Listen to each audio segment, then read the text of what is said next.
Pode ficar à vontade aí. Este evento, eu tenho que clicar em continuar aqui? Eu Sim, cliquei. Vinícius, tem sim. Pronto. Tá, então vamos começar então. Olá, professor Diego também, chegou agora aí, bem-vindo também. Apesar que a imagem dele está travada para mim aqui, mas você está ouvindo, professor Diego? Eu ouço vocês e vejo vocês bem. Tá bom, obrigado então. Então, boa tarde para todos, né, que estão assistindo agora de forma síncrona, ao vivo. Bom dia, boa tarde, boa noite, boa madrugada para quem está assistindo a gravação. Novos tempos, né? Vamos dar início à nossa atividade de live redonda sobre pesquisa e pós-graduação. Eu sou o professor Francisco Antônio Coelho Júnior, eu sou professor do Departamento de Administração e do Programa de Pós-Graduação em Administração, daqui da UNB, e nós estamos ofertando, né, pela sexta ou sétima vez, no contexto da semana universitária e da semana acadêmica, né, do Departamento de Administração, esta mesa redonda,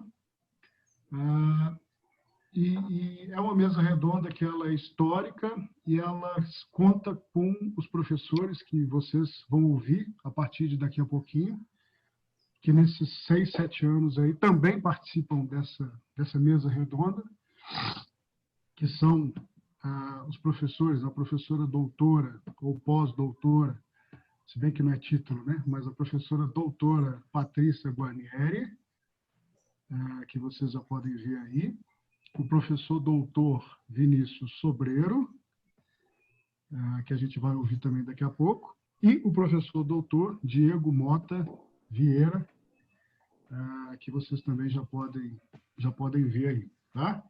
Eu agradeço, como sempre, né, a disponibilidade dos professores em passar aí essa hora e meia falando sobre pesquisa e pós-graduação.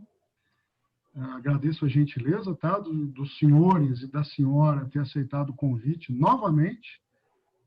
É uma mesa redonda que rende bons frutos para nós, uma vez que vários alunos, vários alunos que assistiram a essa mesa redonda, alguns deles, né, se tornaram mestrandos, doutorandos no PPGA ou em outras pós-graduações da UNB e de fora da UNB também, tá? Então, a gente percebe aí importante impacto e aplicabilidade de tudo aquilo que a gente conversa aqui. Então, agradeço os professores, agradeço também aos alunos, né, pelo interesse. Agora nós somos 44, uma audiência bem interessante. Agradeço, então, a presença dos alunos, o Gustavo também, o hoster, né, que me ajudou aí a ingressar, a fazer esses trâmites iniciais. O centro acadêmico também, que está organizando, enfim, a todos os envolvidos e envolvidas aí nessa organização online, que eu imagino a loucura que foi e que está sendo, né? Qual que é a dinâmica, então? Nós vamos falar sobre pesquisa e pós-graduação. Nós vamos falar sobre possibilidades, sobre desafios, sobre oportunidades, qual é a finalidade da pós-graduação, qual é a importância da pós-graduação. E nós vamos falar também de temas de pesquisa, temas que vocês podem se aprofundar numa eventual pós-graduação. Pós-graduação é tudo aquilo que vem depois da graduação, logicamente, pós-graduação. Seja na especialização, seja em MBA, seja em mestrado, seja em doutorado. Então, a ideia é que cada professor, e aí a gente começa pela professora doutora Patrícia Guarnieri, cada professor faça uma breve explanação, né, do seu histórico, da sua formação, e aí em até 15 minutos. O que vocês acham? Eu acho que é um tempo legal, né, para não cansar todo mundo, e para dar tempo dos alunos participarem também. tá? Cada professor começa, então, pela sua trajetória, pelo seu histórico, e aí apresenta as possibilidades de temas dentro do seu campo de atuação específico, né? A professora Patrícia na área de logística, professor Vinícius na área de finanças, professor Diego na área de gestão pública, administração pública. E aí, depois da explanação dos professores, a gente abre para perguntas dos alunos, tá bom? Professora Patrícia, professora doutora Patrícia Guarnieri, obrigado, tá? Mais uma vez. E aí a gente abre com a sua explanação, tá bom? Ok, agradeço você, Francisco, pelo convite. É sempre muito bom, um prazer reencontrar vocês, mesmo que virtualmente, participar com o Vinícius e com o Diego e com você dessa atividade, que eu acho que é muito importante, né, para mostrar para os alunos realmente todas as oportunidades que a gente tem, né, na carreira acadêmica e também o que a carreira acadêmica proporciona para a gente, mesmo que não resolvam seguir carreira acadêmica, mas que proporciona também para outras carreiras, né? Então, é um prazer participar. Então, como falou o Francisco, né? Boa tarde a quem está nos assistindo ao vivo e bom dia, boa tarde, boa noite, boa madrugada para quem está assistindo a atividade no YouTube. A gente vai deixar tudo gravado no nosso canal, então aproveitem e sigam o nosso canal, vou fazer a propaganda, porque eu administro algumas redes sociais do departamento, né? Então vocês podem procurar lá no YouTube, Departamento de Administração da UNB, e a gente vai ter uma playlist da Semana Acadêmica com todas as atividades e uma playlist do GOP, que também aconteceu essa semana. Então vocês podem acessar, podem divulgar, compartilhar, fiquem à vontade. Bom, vou começar então falando um pouquinho da minha formação, né, da minha trajetória e, enfim, da minha atuação na UNB, dos grupos de pesquisa. Espero que eu consiga cumprir os 15 minutos que o Francisco me propôs, que eu tenho um probleminha que eu gosto de falar muito. Não, mas quando então, chegar perto dos 15, eu te dou uma cutucada. Tá, faz assim quando faltar 5 minutinhos. Tá bom. Bom, eu atuo no curso de administração da Universidade de Brasília, né, junto com os colegas, desde dezembro de 2011. Eu sou natural do Paraná, então fiz minha graduação em Ciências Contábeis de 96 a 2000 na UniOeste, que é a Universidade Estadual do Oeste do Paraná, e fiz depois fiz 2 especializações, uma em gestão empresarial, depois fiz outra em docência no ensino superior, que são especializações lato sensu, e depois que eu fiz o mestrado em engenharia da produção na Universidade Tecnológica Federal do Paraná, né? Que era o antigo Cefet, foi a única do grupo Cefet que virou Universidade Tecnológica Federal. Depois de um tempo, entrei na Universidade de Ponta Grossa como professora, né? Fiz o concurso, trabalhei por alguns anos lá e senti essa necessidade de fazer um doutorado. E acabei pedindo exoneração e fui para Recife, na Universidade Federal de Pernambuco, no Departamento de Engenharia de Produção, fazer um doutorado, né? Porque eu queria pesquisar a logística e gestão da cadeia de suprimentos utilizando a pesquisa operacional. Depois disso, aí eu estava quase doutora e desempregada, né? Que eu fui para lá para me dedicar exclusivamente, recebi uma bolsa para me dedicar integralmente ao doutorado. Surgiu esse concurso na UNB e acabei fazendo, né, o concurso em agosto e em dezembro tomei posse do concurso junto com o Vinícius, né, Vinícius? Nós dois entramos juntos na UNB e já vão aí quase 9 anos de UNB e sou apaixonada pela UNB. Gosto muito de trabalhar aqui, muito do departamento de administração. A minha área de atuação é logística e operações, né? E quando a gente fala de logística e operações, a gente tem um mundo aí de opções, de temas de pesquisa, né?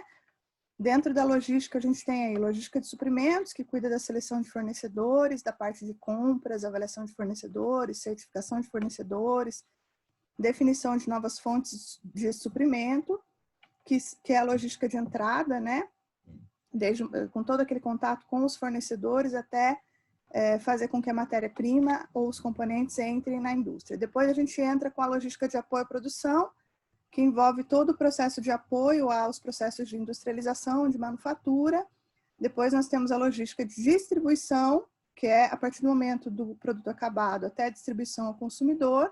E por último, a gente tem a logística reversa, para fechar o ciclo logístico, né? A logística reversa vai assumir a partir do momento em que o consumidor ele finaliza o consumo daquele produto, o produto está no final da sua vida útil, ou ele foi devolvido ao canal logístico por algum problema, alguma avaria, problema de garantia, ou desacordo comercial, enfim, algum problema no transporte, e ele tem que retornar ao canal logístico como novamente um insumo ou uma matéria-prima reciclada. Então, a gente aciona a logística reversa. Quais são as minhas áreas de atuação mais diretas? Eu atuo em logística de suprimentos, que é a parte de seleção de fornecedores, compra, parcerias com fornecedores, e atuo também fortemente na logística reversa, né? Já a logística de distribuição e logística de apoio à manufatura, eu não tenho pesquisado muito, apesar de ter algumas disciplinas na UNB que eu ministro sobre esses temas, né? Além disso, e eu comecei mais recentemente a pesquisar sobre economia circular, né? Que foi o tema do meu pós-doutorado agora na Universidade de Bolonha, que eu cheguei esse mês, agora de setembro, dia 5 de setembro eu voltei para o Brasil, e fui para lá justamente para trabalhar em projetos de economia circular. Então, a economia circular é um novo conceito, né, mais recente, que eu posso dizer que para as minhas pesquisas todas, ele atua como um guarda-chuva, né, um conceito guarda-chuva que vai abranger todas as áreas que eu pesquiso, tanto em logística como cadeia de suprimentos, né? Então, a economia circular é um modelo alternativo à economia linear, né, tradicional, onde eu tenho a extração dos recursos naturais, a transformação e depois os resíduos, e esses resíduos eles são normalmente dispostos em algum aterro sanitário, né, tem a disposição final adequada, que é o modelo do berço ao túmulo, né, que se chama. Já a economia circular, ele tem um objetivo de estender a vida útil dos produtos e fazer com que os resíduos sejam vistos como matéria-prima, como alimento para novos processos industriais ou para o mesmo processo industrial. Então, a gente tem um conceito um pouquinho diferente, que é o do berço ao berço, né? Então, eu tenho pesquisado mais economia circular, e dentro da economia circular, essas áreas da logística que eu comentei com vocês, né? A parte de suprimentos, seleção de fornecedores sustentáveis, a parte de seleção de fontes e matérias-primas sustentáveis, avaliação de fornecedores, incluindo critérios socioambientais, né, que é a questão da ética, posturas éticas em termos aí sociais, né, direitos humanos, a parte de condições de trabalho, né, bem-estar dos consumidores, bem-estar dos stakeholders, e também a parte ambiental, né, que envolve aí a redução de emissões, a redução de resíduos, gestão adequada de resíduos, uso eficiente da energia. Então, entra mais ou menos nesse sentido. E também tenho estudado aí a logística reversa como um meio de fazer com que esses resíduos que são gerados no final do processo, que é praticamente impossível a gente ter resíduo zero, né? Muitos estudiosos, eles têm um consenso de que é impossível resíduo zero, né, no sentido estrito da palavra. Então, a gente precisa da logística reversa para fazer com que o resíduo de um processo seja matéria-prima para outro. Então, todo esse processo de coleta, sortimento, categorização, né, estocagem, armazenagem, transporte, até chegar a um novo processo, entra na logística reversa. A economia circular, ela vai um pouquinho além, porque ela prevê um design mais sustentável. Então, a gente faz um design para facilitar a desmontagem, para facilitar a reciclagem, para fazer com que o produto gere menos resíduos no final, para que a gente tenha um uso mais eficiente do calor, da água, da energia, da matéria-prima que é utilizada. Então, é claro que, em longo prazo, o ideal é que a gente não gere mais resíduos, mas a situação atual que a gente tem hoje, a gente tem resíduo. Então, a gente precisa de todos esses ramos da logística. Então, eu tenho desenvolvido pesquisas mais nesse sentido, né? Atualmente, eu ministro aulas no programa de pós-graduação em administração da Universidade de Brasília, né? Na linha de gestão de políticas públicas.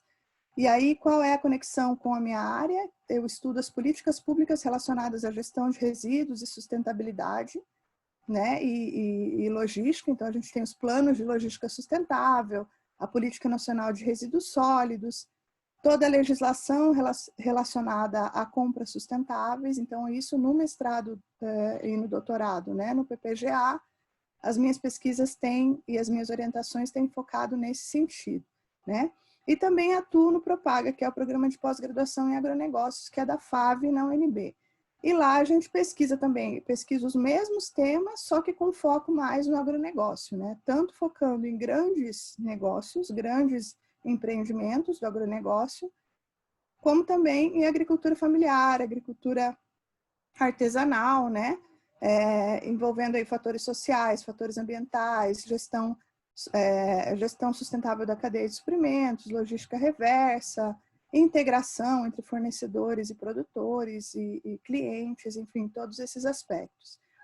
E para isso eu tenho um grupo de pesquisa também, que é registrado no Diretório de Grupos de Pesquisa do CNPq, que se chama GEALogs, que é Grupo de Estudos e Pesquisas Avançadas em Logística e Supply Chain Management, e tem o site, caso vocês tenham interesse em conhecer um pouquinho mais, lá tem todas as informações, né, como fazer parte, né, todos os alunos que tiverem interesse, basta entrar em contato, né, para orientação, e a gente tem projetos de iniciação científica e desenvolvimento tecnológico, que é o PIBIT também, né, o PIBIC, PIBIT, orientando de mestrado, orientando de doutorado, e também de pós-doutorado. Então, a gente tem essa integração, né, entre todos esses níveis, tanto da graduação como pós-graduação, que atuam aí nos projetos de pesquisa, que eu tenho alguns, né, relacionados à logística reversa, outros relacionados a food waste, que eu também tenho pesquisado bastante, porque o food waste também está relacionado à gestão de resíduos, né, no caso do agronegócio, principalmente.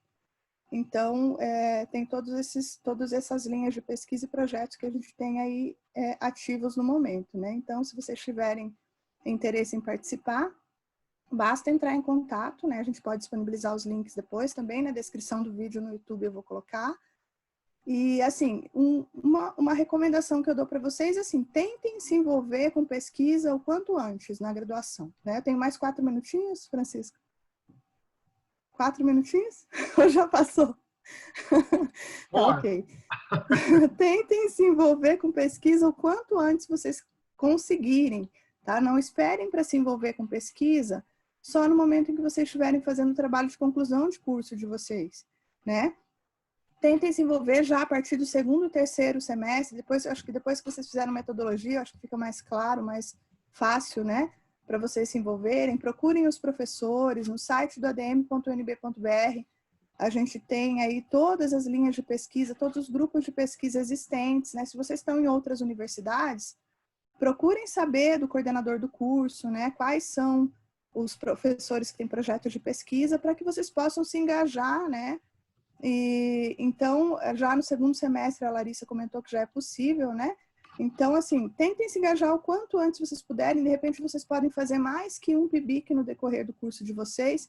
Um deles pode ser feito juntamente com o TCC, né? Então, é bem bacana, assim, porque além das capacidades de pesquisa, né, vocês conseguem ter mais rigor aí até no trabalho de vocês no dia a dia, né? Para identificar quais são as fontes confiáveis, né? Hoje em dia é tão necessário em um momento em que a gente vive tantas fake news aí na nossa realidade, né? Eu acho que a pesquisa ela ajuda muito você a ter mais critérios, saber em quem confiar, em usar as fontes corretamente, em saber quais são as bases que vocês podem acessar para usar no dia a dia do trabalho de vocês, né? Então, assim, se envolvam.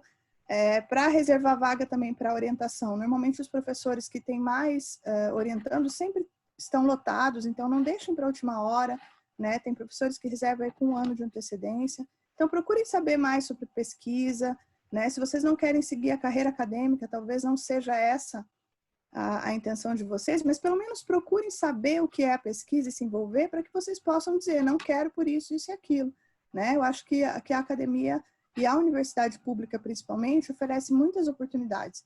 Eu, infelizmente, não tive a felicidade na minha graduação de ter professores que me incentivassem a fazer pesquisa. Eu fui descobrir o que era pesquisa no mestrado, para vocês terem uma ideia. Eu fiz 2 especializações e só depois no mestrado que eu escrevi meu primeiro artigo, que eu aprendi o que era pesquisa. Então, assim, não deixem para descobrir depois, né? Eu acho, assim, que quanto antes vocês se envolverem, só vai ter benefícios aí tanto para a trajetória de vocês na UNB, como na trajetória profissional, e quem sabe, é uma porta aberta, né? Eu acho que, de repente, vocês podem ver que é uma possibilidade de atuação futura para vocês. É isso. Excelente. Cumpri os Bom, 15 pessoal. minutos, professor. Não, mas depois a gente vai ter um tempinho para bate-papo aí. Ótimo. Muito bom, viu? Gostei de ver. Parabéns. Obrigada. Excelente.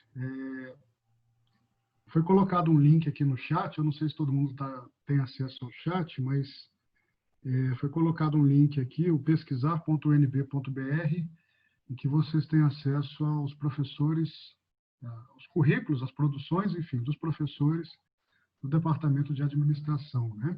E aí é importante conhecer o perfil desses professores também, ao encontro do que a professora Patrícia colocou, tá bom? Agradeço a professora. Passo a palavra, então, ao professor doutor Vinícius Sobreiro, que também terá até 15 minutos para fazer essa breve apresentação acerca do histórico, né, da sua formação e dos temas de pesquisa de interesse. Tá bom, professor? Vamos lá. Eu que agradeço mais uma vez aí aos colegas pela oportunidade de participar aqui da mesa redonda, né? E registro aí meus agradecimentos também a todos os alunos que estão colaborando para o evento, né? Bem, de maneira bem rápida, né? Eu sou graduado em Economia numa faculdade do interior de São Paulo. Posteriormente, eu estudei, fiz uma especialização em Engenharia de Produção no Departamento de Matemática e Estatística da UEL. E, na sequência, eu fiz minha pós-graduação na Universidade de São Paulo, em Engenharia de Produção também, de maneira muito semelhante à professora Patrícia. Costumo falar que, ao longo desse processo, eu acabei me apaixonando pela pesquisa. Aí virou uma coisa até meio compulsiva, né? Foi aquela compulsão que eu queria saber mais. E eu acho que esse é o grande barato que a gente tem quando começa a pesquisar, porque você acaba ficando curioso, quer saber mais, vai se aprofundando, vai fazendo especialização, mestrado, doutorado, para ir longe, né? E hoje, meus queridos, o que eu gostaria de deixar para vocês aqui, acho que principalmente os alunos que estão no começo de curso, né, que é oportuno, pelo menos com base na minha experiência, né, é que a pesquisa talvez seja um grande diferencial para o futuro de vocês enquanto profissional. Porque cada vez mais os processos seletivos estão ficando extremamente concorridos e pesquisa, ela é uma qualidade, uma skill que te coloca na frente dos demais concorrentes. Talvez ela não seja que resolva, mas ela te coloca na frente, né? Apenas como fato curioso, né? Portando para o momento, eu comento com vocês o seguinte, que eu não sei se vocês sabiam quantos currículos o LinkedIn recebe por minuto, ou estava recebendo por minuto no começo desse ano. Alguém tem ideia, mais ou menos? Não? 69 mil currículos por minuto ele recebe no começo desse ano. Vocês sabem quantos pedidos a Amazon distribui apenas nos Estados Unidos? Apenas nos Estados Unidos por minuto, em janeiro de 2020? A Amazon distribui em torno de 7 mil pedidos por minuto, apenas para os Estados Unidos em janeiro de 2020. Ou seja, as coisas estão ocorrendo num volume muito grande e, assim, qualquer coisa que a gente pensa tem muita gente. Então, assim, a pesquisa é o que vai te colocar na frente de milhares de concorrentes, né? Se a gente pegar, por exemplo, o curso de administração aqui, a gente vê que tem curso para todo lado. Então, essa é a minha oportunidade de falar assim, faça pesquisa para você criar uma qualidade, uma skill que vai te diferenciar. E essa é, pelo menos, assim, o que a minha vivência, né, ao longo da pesquisa me proporcionou, né? Então, eu fiz algumas vantagens que fui colocando na frente para chegar onde a gente cheguei. E aonde eu cheguei? Cheguei na UNB para fazer parte aí desse corpo docente. E aí eu vou ser bem honesta com vocês que até falo, a minha esposa fica até um pouco brava, mas eu acabo sempre falando que a UNB é minha amante, né? Porque é uma paixão por essa UNB. Se falar mal da UNB, vai uma encrenca, acabou sendo minha amante. Né? Ela fica até brava com essa brincadeira. Ela fala, não é muito bom você brincar com isso, mas acaba sendo a verdade, né? Eu tenho um respeito ali pelo ambiente, gosto muito dos meus colegas, assim por diante. De maneira geral, na UNB, ou com a minha amante, né? Eu trabalho na linha de finanças, tá? Eu gosto muito da parte computacional, então os meus trabalhos são sempre voltados para isso, colocar os aspectos de computação junto com finanças. Por quê? Né? Como vocês devem estar vendo, devem estar acompanhando, gente, computação ela está fazendo uma diferença muito grande na nossa vida neste momento e vai fazer cada vez mais. Então, eu sempre tento estudar quais são os impactos e como que a gente pode utilizar esses recursos computacionais para fazer essa diferença, tá? Então, de maneira geral, sempre trabalho com o professor, um outro colega também do departamento ali na área de finanças, o professor Herbert Kimura, e, assim, as nossas pesquisas tangenciam muito esse aspecto, né, de abordar essa parte de computação e finanças, né, tentando visar como é que a gente pode utilizar os recursos computacionais para melhorar todo o aspecto financeiro, seja numa organização, seja numa pessoa, né, qualquer coisa que tangencie esses elementos. Perfeito? Bem, deixa eu ver o que mais vocês gostariam de saber. Eu sou sempre muito sintético. O que mais que eu esqueci de comentar? O que mais, Francisco, que você gostaria? Eu tenho não sei quantos minutos, eu não marquei ali. Você já foi 7 minutos, mas não tem problema. O pessoal da otimização sempre faz tudo muito rápido, né? Não tem problema, mas isso, não, professor. Deu seu recado. Mas em suma, assim... de mim, né? Para compensar o meu lado aqui, Vinícius. Mas esse é o bacana da universidade, né? Eu, para ser bem honesto, até eu não conhecia o significado da palavra universidade. Quem me ensinou foi o professor Diego, que está aqui né, que vem da palavra universo e assim por diante. Eu lembro dessa palestra, eu fiquei pensando, fui para casa e fui no Amarelinho tomar um café pensando nisso. Nossa, pela primeira vez alguém me explicou, foi o professor Diego. Foi impressionante. Não sei se ele se lembra disso, mas foi numa dessas mesas redondas, há bastante tempo atrás, ele que me explicou, porque eu particularmente não conhecia essa origem mais etimológica da palavra, assim por diante, né? O conceito francês de universidade pressupõe as salas de aula que ficariam liberadas para o aluno fazer a disciplina que ele quisesse. Não tinha pré-requisito, não tinha matrícula. O conceito original que veio da França e que chegou no Brasil, né, era inicialmente esse, né? Um espaço livre, de livre acesso, mas aqui no Brasil, enfim, tem pré-requisito, tem projeto político-pedagógico, tem uma série de elementos. Então, assim, eu acho que é bem oportuno essa mesa redonda para a gente discutir essas dicas para os alunos que estão nos ouvindo aqui, né? Que pensem na pesquisa como uma qualidade para se colocar na frente dos demais concorrentes, né? Porque eu acho que cada vez mais o mercado de trabalho está valorizando isso, cada vez mais a competição será mais acirrada, né? Será mais acirrada. E eu tenho uma outra preocupação particular, talvez não seja nem tanto acadêmica, acho que talvez pela minha formação de economista, é que eu visualizo que muitas profissões ao longo do tempo vão desaparecer. Vão surgir outras profissões por causa da tecnologia, mas vão desaparecer, né?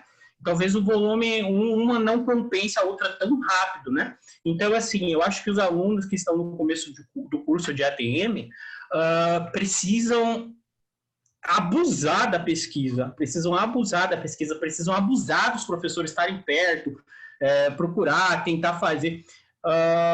para criar essas vantagens competitivas e passar o concorrente lá na frente, para se colocar numa posição mais confortável, né?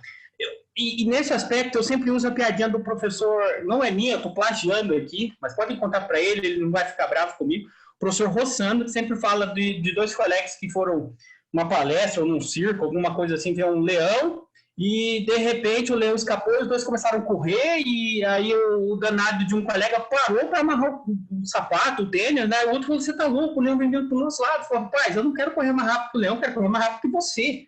Esse é o objetivo, por isso que eu tô amarrando o meu sapato aqui. Eu acho que é muito nessa linha que a gente vai viver aí nos próximos anos, né? Porque assim, por exemplo, eu fico pensando nos nossos queridos alunos que estão nos ouvindo aqui, às vezes estão no primeiro ano, segundo ano ali no máximo, né? Aí, puxa, você vai entrar no mercado de trabalho daqui a 5, 6 anos. Qual que é a vantagem competitiva que você tem que ter para entrar no mercado de trabalho, né? Qual é a vantagem?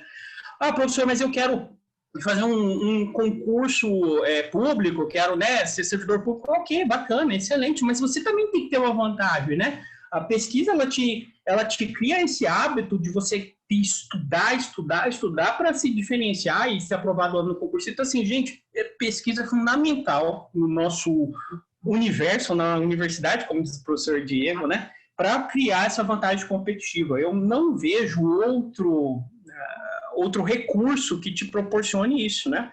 você vai estar criando uma vantagem competitiva para fazer frente aos demais concorrentes. Isso é fundamental. No mercado que nós estamos hoje, cada vez mais. Né? Imagina se pensar que a cada minuto entram 69 mil currículos online de profissionais formados. Puxa, como é que eu vou concorrer? Como é que eu vou fazer frente? E é uma pergunta que eu tento responder, porque assim, se eu fosse aluno, tivesse lá no segundo ano, ficar pensando, pô, o professor lá, aquele gordinho lá naquela palestra, falou assim, olha só, tem 69 mil, como é que eu vou fazer, né? Puxa, a primeira coisa que eu ia traçar, eu quero ser o melhor da turma. Depois que eu quero ser o melhor do curso. Porque é um balizador, se você não está conseguindo se mostrar, vai complicar. Não, eu quero participar do grupo do professor Diego, eu quero ser o melhor do grupo. Eu quero, né? Porque aí você já vê que você vai conseguir superar todas as outras limitações. Eu acho isso muito, muito, muito importante. Então, assim, olha, eu faço votos para que vocês, essas palavras não fiquem perdidas, ou fiquem só nesse meio digital, mas que elas retumbem lá no fundo do seu intelecto, para que vocês, puxa, agarrem a pesquisa como um instrumento que pode fazer toda a diferença. Né? Pode fazer toda a diferença. Pode ser assim, o que vai mudar mesmo, e eu quero que vocês vão cada vez mais longe. Né? É claro que sempre tem aquele aspecto perigoso, assim, o que pesquisar? Né? O que pesquisar, o que fazer, como que eu creo essa vantagem? Vá conversar com o professor que você tem mais afinidade. Gosto de matemática. Vai lá conversar com o professor dessa área de quantitativo. Puxa, eu adoro recursos humanos. Professor, eu tenho uma criatividade muito bacana. Eu sempre, né, fui muito criativo. Então, vai conversar com o pessoal do marketing, né? Vai com o pessoal de gestão de pessoas, vai conversar com o pessoal da logística. Olha, eu acho que dá para fazer isso, encurtar, para não ficar perdido na multidão, porque é difícil resgatar da multidão, galera. Meus queridos alunos, olha, sair da multidão é muito complicado. É muito, muito, muito complicado. É muito complicado, é muito difícil, né? E, assim, exige uma força que, às vezes, se você começa lá no começo da faculdade se organizar para ter um plano de metas, um plano de execução, um plano de ação para fazer frente, talvez no final a tarefa seja menos pesada, né? Agora, se você puxa, não, eu vou primeiro fazer a faculdade aqui, depois eu vou pensar no que eu vou fazer, vou tocando meio, né, conforme dá, às vezes fica muito, muito, muito complicado. Então, assim, como dica, né, se organize desde o começo, estabeleça algumas metas, eu quero fechar as matérias da área de gestão de pessoas com a menção máxima, a nota máxima. Não, eu quero ser o aluno que todo mundo consulta ali na área de logística, eu quero saber de todos os aspectos para fazer a diferença. Isso provavelmente já vai te mostrar, já vai te colocar numa situação que você já vai começar a chamar a atenção e você já vai conseguir ter acesso a coisas que os demais concorrentes não terão. Tá? Bem, Francisco, eu não sei como é que está meu tempo, estou meio perdido com isso.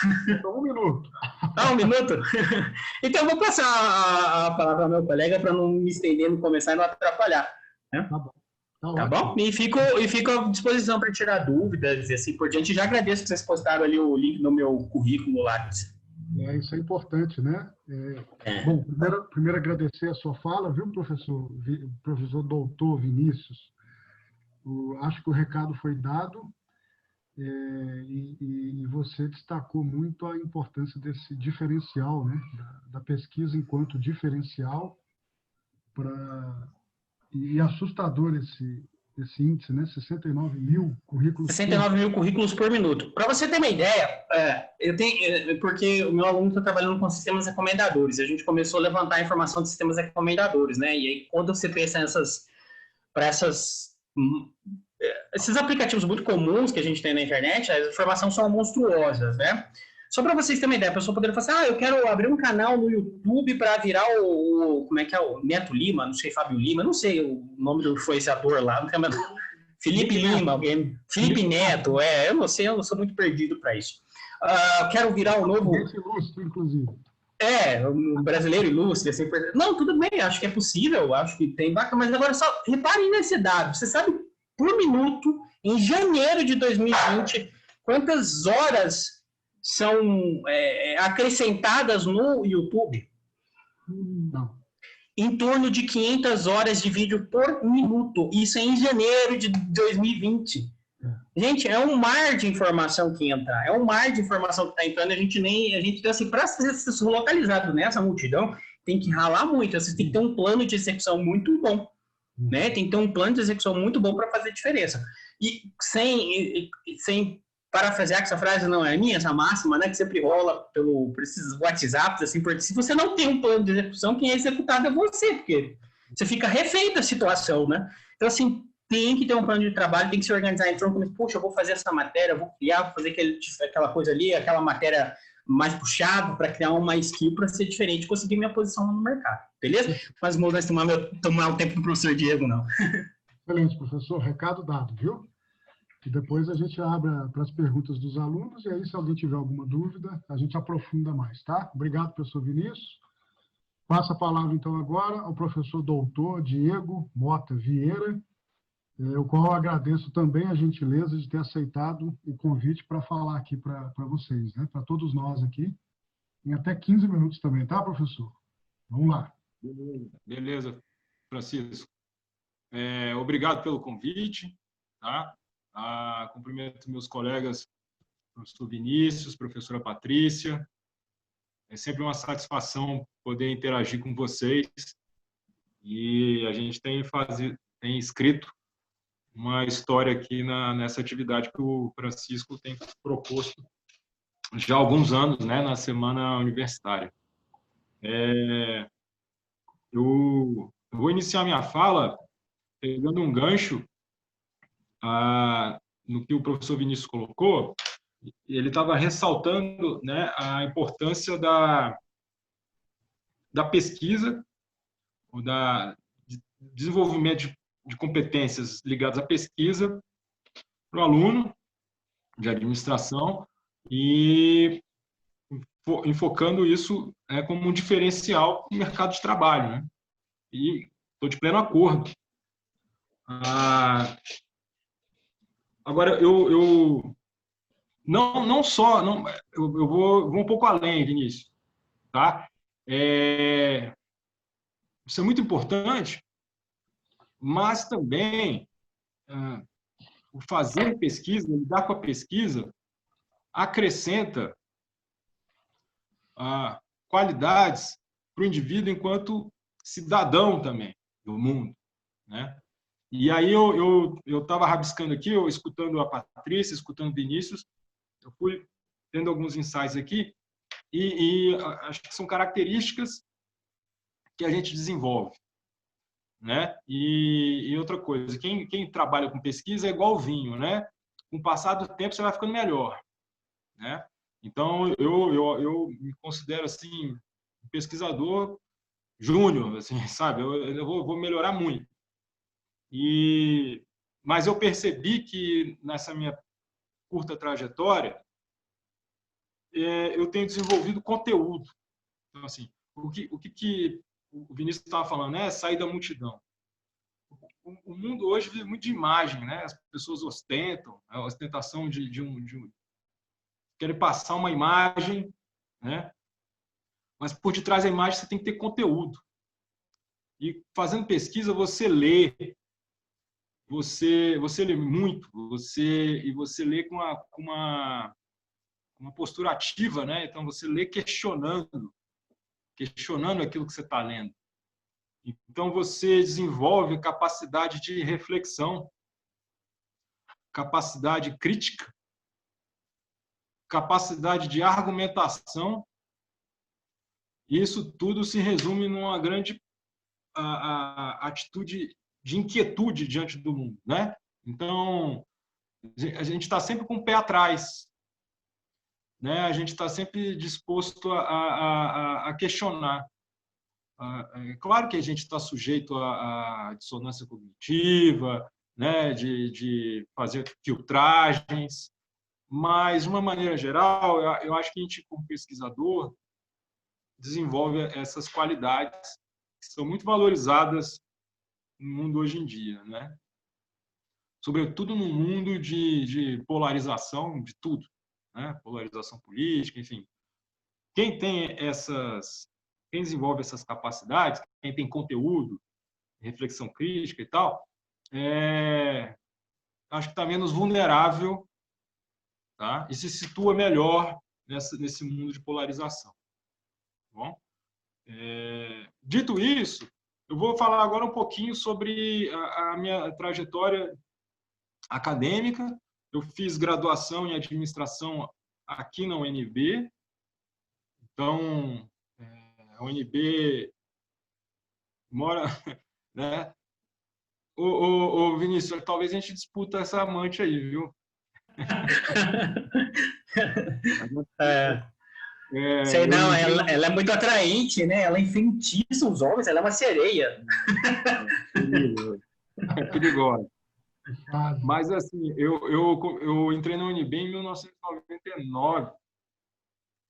Comecei a frequentar a UNB um ou 2 anos antes como pré-calouro. Então, os meus amigos, meus vizinhos eram mais velhos que eu e a gente ia nas festinhas da UNB e o pessoal me apresentava, olha, o Diego pré-calouro. E, enfim, então, já, 99, estamos em 2020, quantos anos já frequentando a UNB? Aí eu fiz a graduação em administração.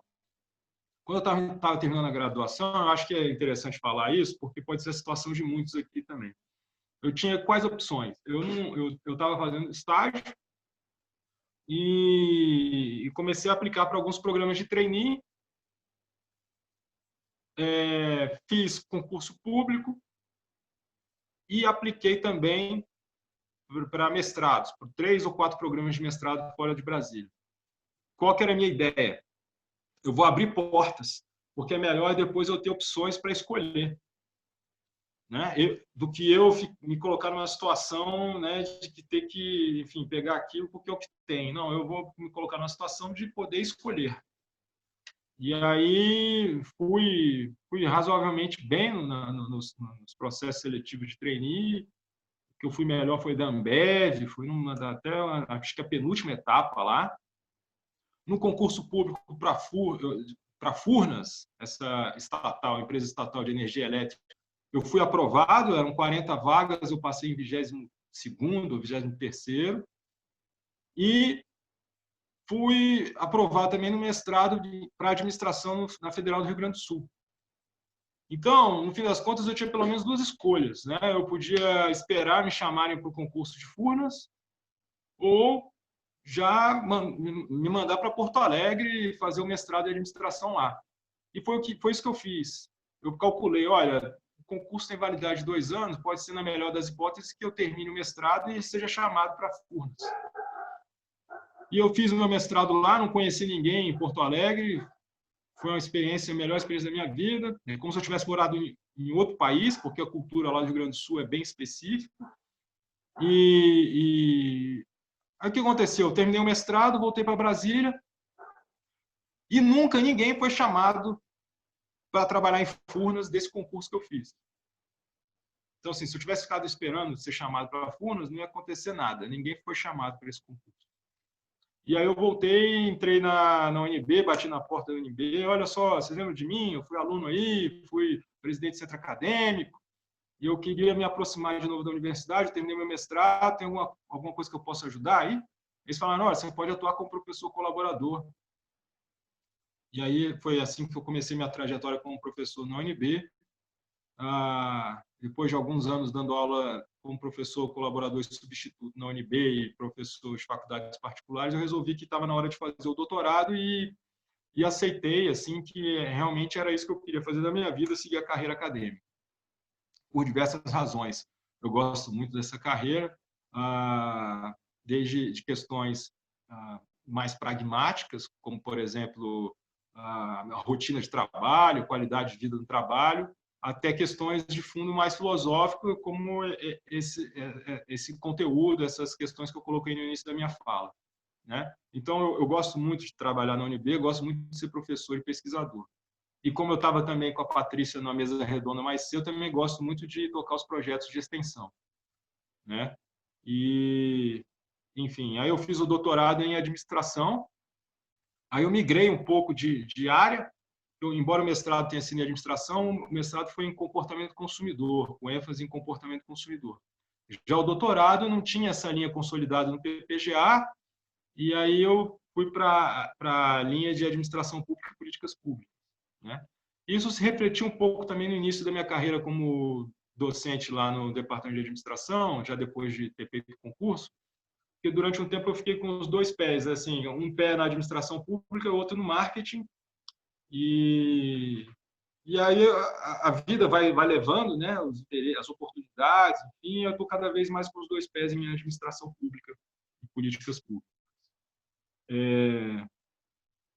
Com relação aos temas que eu tenho pesquisado redes de políticas públicas, até tive a oportunidade de apresentar uma palestra no GOP lá sobre isso, né, a efetividade de redes de políticas públicas. Eu tenho pesquisado também aprendizagem e mudança institucional em políticas públicas, análise de stakeholders, coalizões de advocacia, enfim. A minha linha vai se construindo, né? Porque a gente oferta as vagas para os alunos que vão ingressando no PPGA, embora eu procure dar uma coerência e manter os meus temas de pesquisa sempre ligados, né, de uma maneira coesa, dentro daquele sentido de que o conhecimento vai se acumulando, né? Não quero ficar tirando para tudo quanto é lado, mas às vezes os alunos vêm com novas propostas e a gente vai sempre dialogando, né? E aí a minha linha ela vai se desdobrando de maneira incremental a partir das propostas que vão aparecendo. Então, por exemplo, eu estou orientando um aluno de doutorado que resolveu estudar nomeações públicas, nomeações de cargos na administração pública federal, e aí eu estou gostando desse tipo de pesquisa. O mesmo foi com redes, né? Foi uma aluna que eu tive que era analista do TCU, e ela veio com a sugestão desse tema, e a gente foi casando os interesses. Para fechar minha fala, claro, eu acho que o aluno eles tem que conhecer o Lattes dos professores. Então, o melhor jeito de você conhecer um professor do ponto de vista, né, acadêmico é olhar o Lattes dele. O Lattes é um reflexo daquilo que ele faz. O Lattes do professor tem que estar sempre atualizado. Salvo engano não. Salvo algumas exceções, alguns professores não atualizam o seu Lattes, mas é um documento confiável. Procurem também ingressar nos grupos de pesquisa, e aí eu tenho um grupo de pesquisa em governo e políticas públicas, e que eu estou conseguindo desenvolver um trabalho muito bacana, que foi algo que, assim como a Patrícia relatou, eu senti falta na minha graduação, mas agora nesse grupo de pesquisa em governo e políticas públicas eu consigo juntar os alunos da pós, mestrado, doutorado, com os alunos da graduação. Então tem alunos de iniciação científica e alunos que estão fazendo TCC, interagindo, né, e temas correlatos, e isso está sendo uma coisa bem bacana de observar, né? Então, eu até observei que o Adler está presente aqui, ele está desenvolvendo projetos. Opa!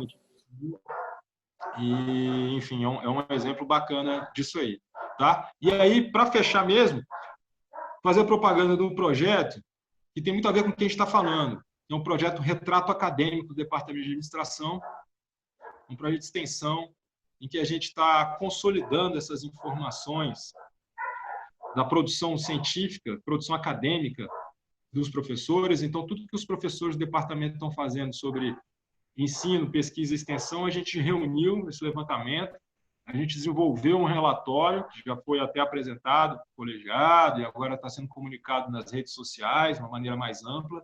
E é interessante vocês lerem esse documento, ele está disponível na página do departamento, e ali é um compêndio de tudo que a gente faz. E a gente faz muita coisa, o pesquisador faz muita coisa. Tem alguns pesquisadores que têm uma veia mais empreendedora, de conseguir prospectar e captar projetos, né? Tem outros pesquisadores com outros tipos de perfil. E esse tipo de informação, esses projetos, essas iniciativas, estão todas lá consolidadas nesse documento. Então, também é um bom caminho para vocês chegarem e conhecerem melhor o perfil dos pesquisadores, professores e pesquisadores do ADM. É isso, gente. Obrigado pelo tempo e vamos em frente com a nossa conversa aqui. Valeu, Francisco. Excelente. Muito bom, professor Diego. O Yuri, ele está colocando aqui no chat, acredito que seja... isso aí, o Instagram do Retrato Acadêmico, né? E botou um Google Docs aqui, se alguém tiver interesse em participar do projeto. E talvez seja interessante colocar o link, né, do relatório, não sei se ele é público, Mas se alguém tem interesse, o link do relatório, né, para as pessoas lerem. Só para fechar aqui, a gente está com vagas abertas para esse projeto Retrato Acadêmico, e aí o link que ele colocou aí é o link para a pessoa que quiser se inscrever no processo seletivo e fazer parte da equipe. Tá bom. E ele acabou de colocar o link também do relatório, que foi o que você disse que é importante, né, para os alunos lerem, né? Agradeço também ao professor Diego Mota Vieira. De fato, os senhores e a senhora colocaram questões muito interessantes, muito pontuais, acerca da relevância de se fazer pesquisa científica e acerca daquilo que o Popper, né, lá na obra clássica dele, na década de 70, ele já falava do chamado espírito científico, né? Esse espírito crítico de contestar e de se apropriar da realidade aplicando método científico.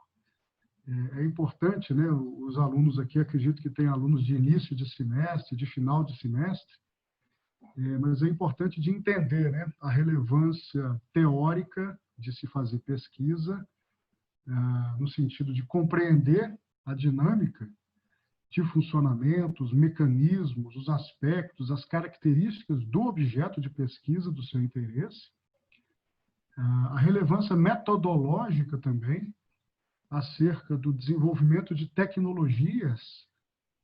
Os três professores, né, falaram sobre formas de apreensão da realidade, desenvolvendo técnica, desenvolvendo método.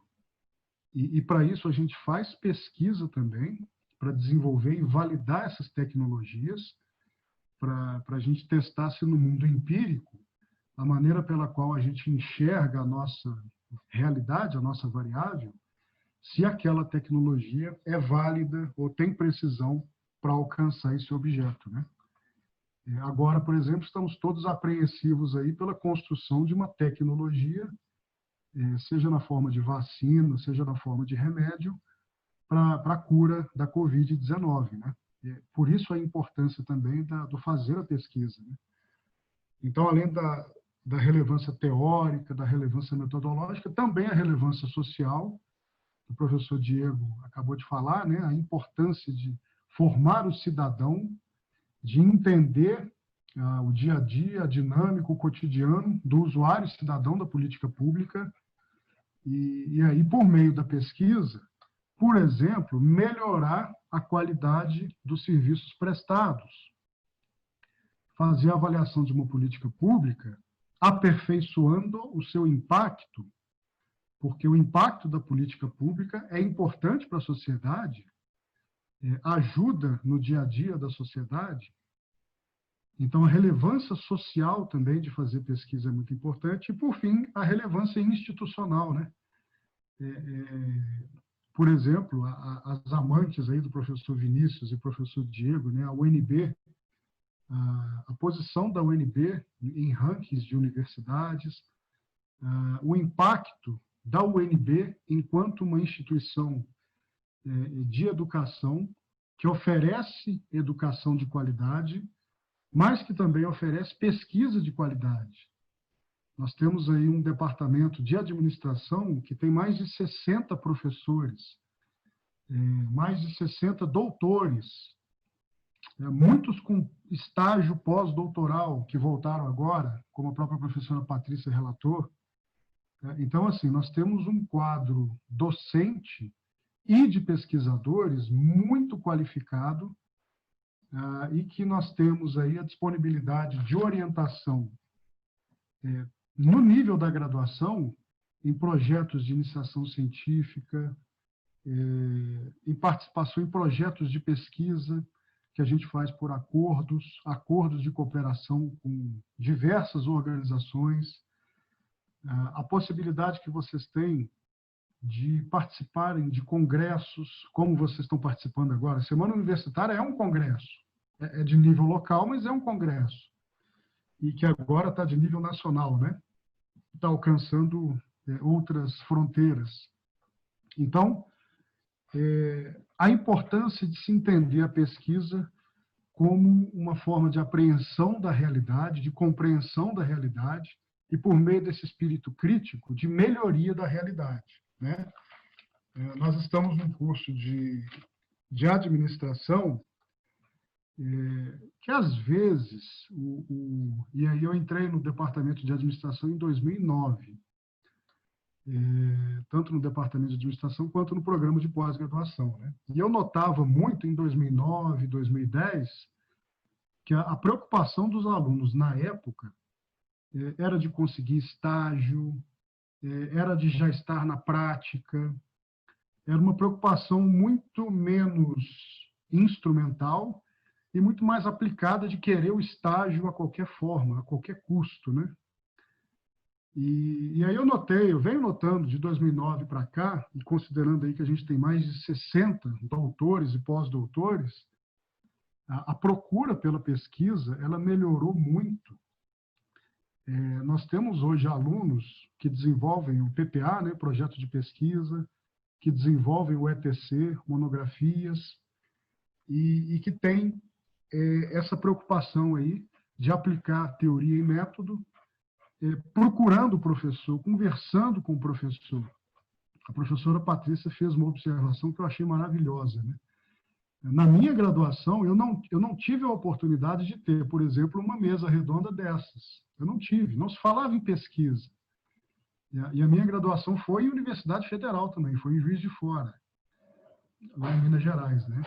E a gente só tinha poucos professores, o departamento tinha na época 11 professores, 11. E o professor só dava aula, porque só conseguia dar aula para cumprir a carga horária. Então, nós falávamos em pesquisa. Eu só fui saber ouvir de pesquisa no último semestre, quando eu tinha que desenvolver a monografia de conclusão de curso. Aí é que eu fui saber de pesquisa. Eu falei, caramba, eu podia ter aproveitado tanto. Podia ter aproveitado iniciação científica, projeto de pesquisa com o professor, participação em grupo de pesquisa. Na minha visão hoje, eu acho que todo aluno de universidade pública tem que participar de grupo de pesquisa, seja qual for o seu interesse, seja de finanças, de engenharia de produção, de administração pública. A minha área, né, de estudos organizacionais e gestão de pessoas. Por quê? Porque é mais do que o ensino, é mais do que a atividade de estar dentro de sala de aula. Grupo de pesquisa, você desenvolve competências, inclusive políticas, de expressar-se, de dar a sua opinião, de convencer o outro. E isso é competência política. O professor Diego falou de algumas competências, mas você exerce o raciocínio crítico, você aprende a ter controle emocional, a receber uma crítica, por exemplo. E isso hoje em dia é muito importante, que as pessoas hoje, saturadas de tudo, e o mundo polarizado aí, que eu acho que o professor Diego falou também, as pessoas hoje estão muito sem paciência de ouvir, de compreender, de ter empatia com o outro. Então, a participação em grupo de pesquisa é muito importante também. E vocês podem fazer isso a partir do primeiro semestre. Não preocupar só com disciplina, com cumprir carga horária, cumprir crédito. Isso é só uma parte de todo o universo que vocês encontram nos cursos de educação superior. Eu acredito que a maioria dos alunos aqui que estão nos ouvindo são de administração. Mas pode ser que tenha alunos... eu vi um de engenharia, né? Não. Agronegócio. Eu vi uma aqui, a manifestação no chat. Mas é gestão também, né? Tem que se envolver em atividade de pesquisa. Tem que ter essa curiosidade. O Popper falava dessa curiosidade, esse espírito crítico, esse espírito científico. Porque é assim que a gente consegue agir e intervir no mundo. A gente fala de administração, a gente está no curso de administração. O produto das nossas pesquisas vira ferramenta para gestão. No caso de administração pública, é melhoria de processo decisório para a sociedade, para cada um de nós. Percebe? As nossas pesquisas têm impacto, geram impacto, além de gerar teoria, gerar tecnologia, geram impacto, tem relevância. E daí a importância de se dedicar ao fazer a pesquisa já durante a graduação, como a professora Patrícia e o professor Vinícius também colocaram muito bem, né? Além de ser um grande diferencial, às vezes a gente recebe currículo, por exemplo, o professor Diego está com vaga aberta para participar do projeto. Eu não sei se eles vão analisar currículo, mas se ele olhar o currículo e ver lá que o aluno já teve iniciação científica, isso já é um diferencial. E aí você consegue se diferenciar exatamente na multidão, que o professor Vinícius falou, né? Aqui em Brasília, nós devemos ter o quê? Umas 10 faculdades de administração por ano, chutando por alto aqui, cada faculdade deve formar o quê? 200 administradores? Cada faculdade? Sei lá, 200. Então, por ano, a gente tem o quê aqui? 2.500 administradores formados. O mercado não absorve todo mundo. Não absorve. É concurso público, é número reduzido de vaga. Você tem a sua ideia para a sua startup, para a sua microempresa, você abre, você tem que ter um diferencial diário, tem que ter grande vantagem competitiva, senão a sua empresa morre. O índice de mortalidade de empresas é altíssimo, até 2 anos. Então, tem que se qualificar. E a realização da pesquisa, já na graduação, ela te permite essa qualificação. Participação em projetos de iniciação científica, importantíssimo. Participação em atividades de extensão, importantíssimo. Procurar o professor para querer estudar alguma coisa, falar, professor, deixa eu participar do seu grupo de pesquisa, importantíssimo. Todas essas dicas aí para vocês, já na graduação, pensarem na pós-graduação, tá? Pós-graduação, como eu brinquei, é tudo que vem depois da graduação. Então, você tem especialização, que tem uma finalidade, MBA, que é um tipo de especialização que tem uma finalidade, mestrado, que tem outra finalidade, doutorado, tem outra finalidade, mas no sentido de produção de conhecimento científico, que a gente faz ciência, né? Eu coordeno também um grupo de pesquisa chamado GEPACO, que é um grupo de pesquisa e de estudos avançados sobre comportamento organizacional, que é a linha de pesquisa mestra que eu oriento os meus alunos, tá? De iniciação científica, de projeto, de monografia, de mestrado e doutorado também. Tá bom? Bom, como nós já fizemos as nossas breves apresentações, a gente abre o espaço agora para... Opa, professor Vinícius?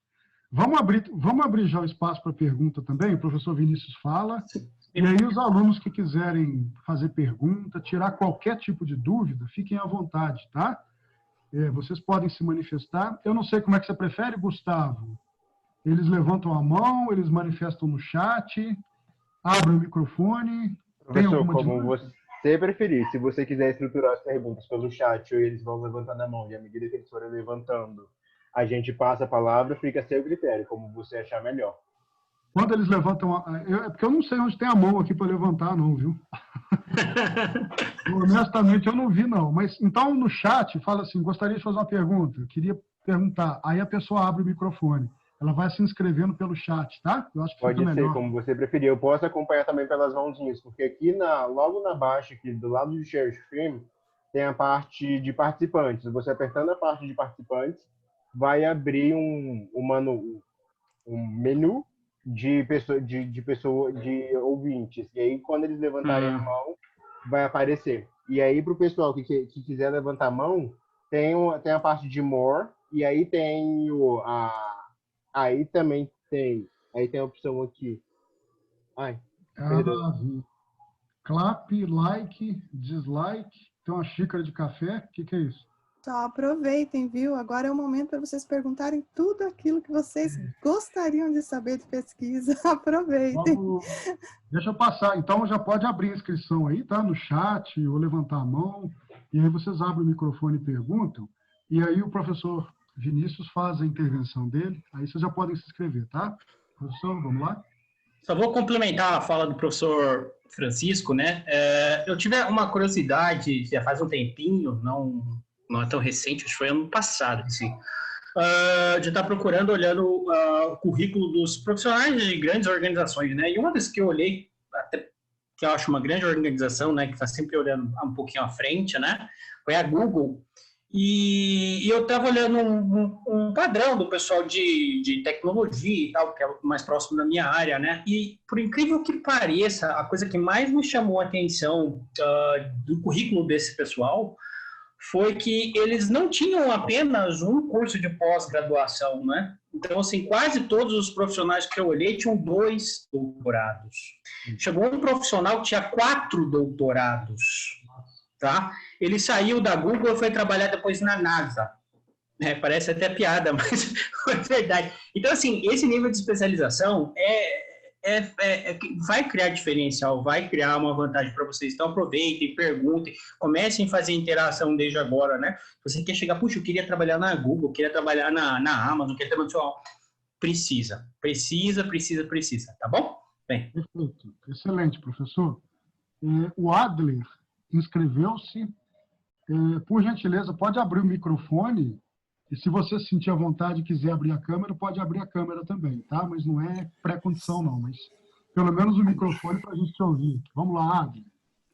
Então, primeiramente eu queria agradecer a oportunidade, né, que essa mesa redonda, eu participei dela em 2018 e foi com vocês 4 também. E aí me abriu muitos olhos, assim, me esclareceu muita coisa sobre pesquisa. 2 meses depois eu consegui um PIBIC, né, com o professor Caio. Foi uma loucura, porque foi a minha primeira experiência, eu estava muito perdido, mas deu certo, eu apresentei em 2 congressos, foi muito bacana. Estou agora num projeto com o professor Diego, então eu só queria mesmo agradecer, que os comentários de vocês me ajudaram muito. E também, na verdade, eu queria perguntar, assim, como pesquisador que está começando, digamos, o meio que caminho das pedras, assim, tipo, onde eu acho artigos, revistas, enfim, do tema de administração, porque eu basicamente eu vou no Google Scholar e eu vou fuçando por ali, mas eu não sei exatamente ainda como fazer, entendeu? É basicamente isso. Boa, excelente pergunta, Adler. Quem gostaria de respondê-lo?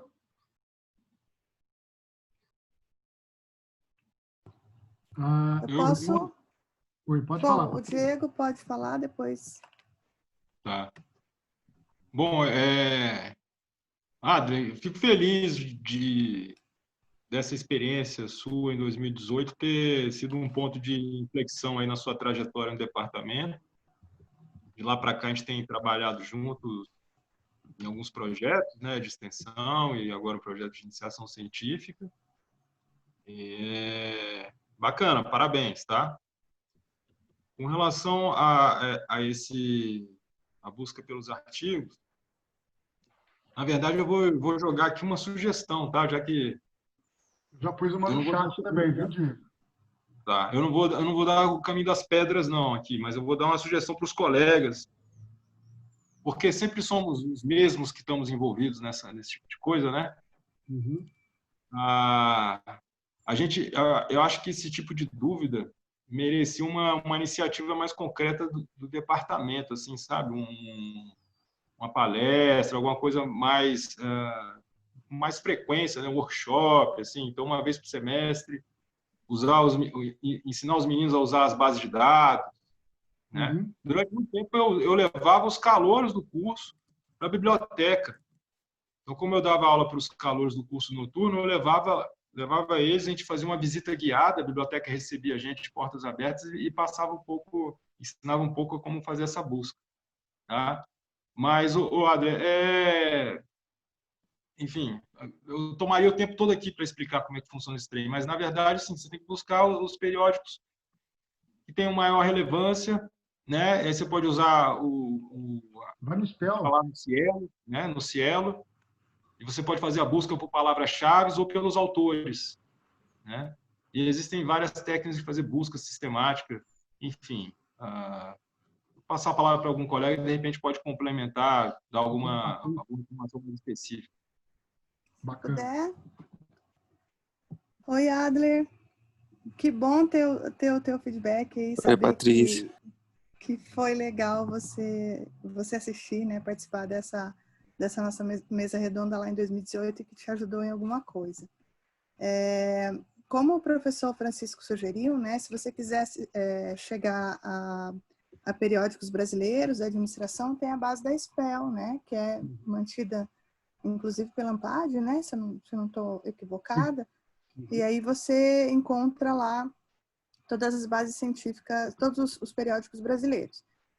Todo ano, eu ministro uma oficina sobre isso que o Diego comentou, né, sobre revisão sistemática da literatura. E eu tenho, inclusive, essa última vez foi em maio desse ano, eu estava na Itália e a gente gravou o vídeo, então eu vou disponibilizar para vocês aqui o link, para quem quiser assistir, tá? Foi minha primeira oficina online, então me perdoem pela falta de... Assim, não é muito profissional, mas assim, o que eu ensino nessa oficina, né? Eu ensino o que é uma revisão da literatura, primeiro, quais são as bases científicas, como que vocês podem definir palavra-chave, quais são os critérios de busca que vocês devem definir, né? E aí existem métodos, existem vários tipos de revisão da literatura, a revisão sistemática, integrativa, a revisão narrativa, que é aquela que a gente normalmente faz, né? E também a revisão terciária. Então, aí a gente, inclusive, nessa oficina, a Bárbara, que está aqui participando também, ela falou sobre como usar o Mendeley, que é um software de gerenciamento de referências, e teve um outro professor que participou também, ensinando um outro método para filtrar os artigos, que é o método de Ordinatio. Então, é esse linkzinho que eu coloquei para vocês, está disponível no YouTube. E assim, todos os anos eu faço essa oficina, então quando eu tiver eu divulgo para vocês participarem. Esse ano eu já fiz, né? Possivelmente no próximo semestre eu vou fazer novamente.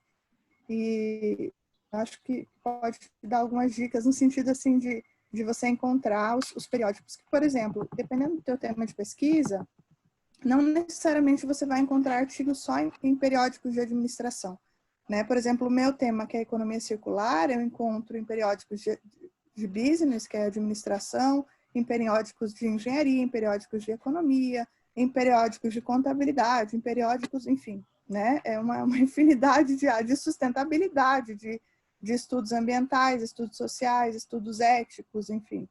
Então, eu acho que é mais útil você pesquisar por tema e aí você tem possibilidade de analisar bem o que você precisa, né? Eu acho que essa oficina talvez te ajude em alguma coisa. Mas fico à disposição. Se eu puder ajudar também, pode mandar e-mail. Tá ótimo, professor. Obrigada. Obrigado. Ian Dutra de Souza pergunta: boa tarde, professores. Gostaria de saber como funcionam os trabalhos nos grupos de pesquisa. Como funciona? Eu vou direcionar as perguntas, tá? Porque estão aparecendo várias perguntas aqui. Bom, especificamente no grupo de pesquisa, de maneira geral, né? O aluno procura o professor, pede para ingressar no grupo de pesquisa e, mas como é que eu acho o professor?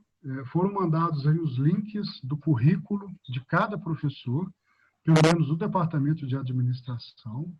Aí você entra em cada link desse aí, identifica o perfil do professor, o perfil de produção, tem todos os artigos que o professor já produziu, já publicou, os nomes dos orientandos, os nomes das monografias de conclusão de curso.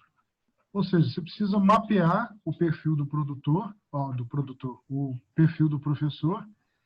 Produtor de conhecimento. Você vai falar de vídeo de YouTube, eu já pensei em produção de vídeo. Você precisa mapear o perfil de produção do professor, e aí, se você identificar o tema de interesse, vai atrás do professor. Manda e-mail para o professor. Quando voltar à atividade presencial, vai presencialmente na sala do professor, e aí você pede para o professor para ingressar no grupo de pesquisa. O professor que tem grupo de pesquisa, normalmente ele não faz nenhuma restrição, não, ao aluno que tem interesse, ao aluno que tem motivação para participar, tá? E aí os grupos de pesquisa definem cronograma, definem dia para debater um texto, definem dia para fazer um debate sobre um resultado de pesquisa. O modus operandi de cada grupo de pesquisa, cada professor determina. Tá, Ian? Obrigado pela pergunta também. Deixa eu acrescentar rapidinho, Francisco. Pode. Tem alguns professores, e eu me incluo nesse grupo, que o departamento criou algumas disciplinas de pesquisa, justamente para oficializar, né, o trabalho de pesquisa que a gente desenvolve. Então, tem alguns professores que ofertam a disciplina de Estudos e Pesquisa em Administração, que é a EPA. E, normalmente, essa disciplina de EPA é para o desenvolvimento das atividades do grupo de pesquisa. Então, além de estarem inseridos no grupo de pesquisa, vocês ainda têm os créditos da disciplina, né? Eu oferto todo o semestre. A gente normalmente coloca o convite nas redes sociais, então por isso é bem importante que vocês sigam as redes sociais para ver as vagas, inclusive para vaga para orientação. Normalmente os professores sempre divulgam isso, né? Maravilha, excelente, professora. O professor Vinícius, a Maria Clara Pereira pergunta: é possível conciliar as pesquisas com a vida acadêmica em geral, sem se enrolar em outros aspectos do curso? Opa, desculpa, estava com o áudio travado. Olha, no meu ponto de vista, eu acredito que sim, desde que você tenha hábito e não empolgação, né? Hábito e empolgação são coisas bem distintas, né? Porque, geralmente, quando a gente começa uma atividade nova, a gente está empolgado, né? É como se você arrumasse um namorado novo, você está empolgado, é tudo bacana, é legal, toda hora você quer ver, aí, né, quer encontrar, quer ligar, quer falar, quer mandar uma mensagem, assim por diante, né? Aí o que acontece ao longo do tempo? Aquilo ali vai diminuindo, porque você conhece o irmão, é chato, a mãe não é legal, o pai não sei o quê, né? Vai desanimando um pouco e você acaba se enrolando com aquele movimento. Agora, se você tem o hábito, né, olha, vou olhar ali certinho aquele horário, acabou aquele horário, a dose já foi, passo para outra atividade, assim por diante, eu acho que é possível sim, mas precisa ter hábito, né, bem rígido e seguir bem ao pé da letra, porque se você for só empolgado, você vai gastar muita energia no começo, aquilo enjoa e você acaba largando, acaba se enrolando, atrapalha as coisas, e eu acho que não é oportuno, porque, como a gente sabe, para a obtenção do título em si, né, da graduação, você precisa cumprir certas disciplinas com certas menções. Então, por isso que eu acho que o hábito é um exercício muito mais importante do que só a empolgação inicial. Né? Tomar muito cuidado para não se perder nesse processo da empolgação, porque às vezes o aluno começa, não, eu vou fazer, e acaba esquecendo das outras atividades que precisam. Isso não é legal. Então, eu acredito que sim, desde que você controle muito bem. Minha sugestão é bem simples. Estabeleça um horário para você olhar, para você pesquisar aquilo ali que você quer. Tá ótimo? Hábito com capacidade de organização e capacidade de planejamento, né? Perfeito, professor. Professora Patrícia, o Felipe Augusto, ele está perguntando assim, minha pesquisa é sobre pós-graduação. Eu estou todo aqui, eu estou me sentindo no talk show, viu? Tem a impressão, Felipe Augusto, tá? Tem a impressão que o mestrado tem maior renome ou valor no mercado de trabalho e também no meio acadêmico. Enquanto a especialização, ao meu ver, antecede o mestrado e tem menor peso. Gostaria de saber o que é mais recomendável para quem deseja agregar valor no perfil profissional. Primeiro especialização e depois mestrado, ou partir direto para o mestrado, professora? Bom, Felipe, muito obrigada pela pergunta, bem pertinente, bem importante. Primeiro, é possível sim ir direto para o mestrado. Já vou começar pelo final. É possível ir direto para o mestrado. Não precisa fazer como eu, que fiz 2 especializações antes de fazer mestrado. Realmente eu fiz isso porque, primeiro, eu não sabia o que eu queria, eu não sabia se eu queria uma carreira acadêmica, e também porque eu imaginei que precisava passar pela especialização antes de seguir para o mestrado, porque eu não tive, como eu falei para vocês antes, nenhuma instrução de nenhum professor.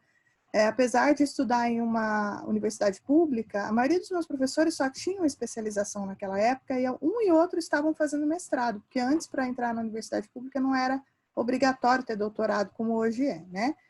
Então, sim, é possível. Agora, o que é melhor, né? Assim, primeiro, se você pode fazer um mestrado e não seguir carreira acadêmica, não tem problema nenhum. Tem muitos profissionais que já estão no mercado de trabalho e que resolvem fazer o mestrado. O mestrado são 2 anos, né? O mínimo é 1 ano. e o tempo máximo são 24 meses, 2 anos. Normalmente, no primeiro ano, você vai fazer as disciplinas, que são as obrigatórias e as optativas, e você leva a tua dissertação, que é o trabalho de conclusão de curso, né, no formato de dissertação, desde o primeiro ano, e o segundo ano é definitivo para você, de fato, finalizar, qualificar e defender isso, né? Um curso de especialização, ele é um curso normalmente pago, eu desconheço, acho que a grande maioria são pagos, e o que muitos profissionais do mercado fazem, né? Eles, principalmente aqueles que já estão no mercado e querem aumentar o networking, eles procuram uma especialização na nossa área de negócios, né? Para realmente ter contato com pessoas aí, com profissionais que já estão no mercado, e é uma possibilidade de arranjar, enfim, de carreira, de conseguir oportunidade de emprego. Se você quer seguir carreira acadêmica, aí sim, aconselho a fazer um mestrado, que são 2 anos, e depois o doutorado. O doutorado já é um compromisso mais sério, são 4 anos da sua vida, né? E aí você tem que ter certeza que você quer seguir carreira acadêmica.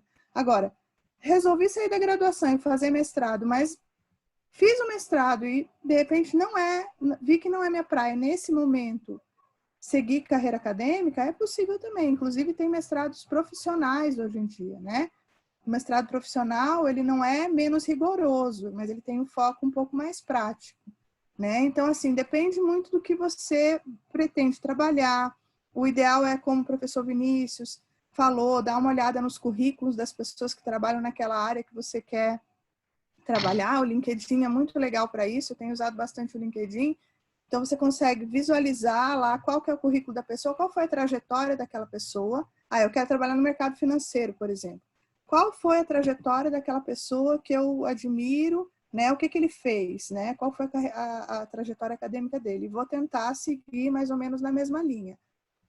Mas, assim, o mestrado é realmente ali aquela oportunidade que você tem de experimentar a pesquisa, né, na prática, e, de repente, pode chegar no final e você decidir, não quero ser professor, entendeu? Quero seguir uma carreira totalmente diferente, mas o mestrado, com certeza, vai contribuir muito para você, porque você vai adquirir habilidades e competências de pesquisa, trabalho em equipe, comunicação oral, comunicação escrita, enfim, né?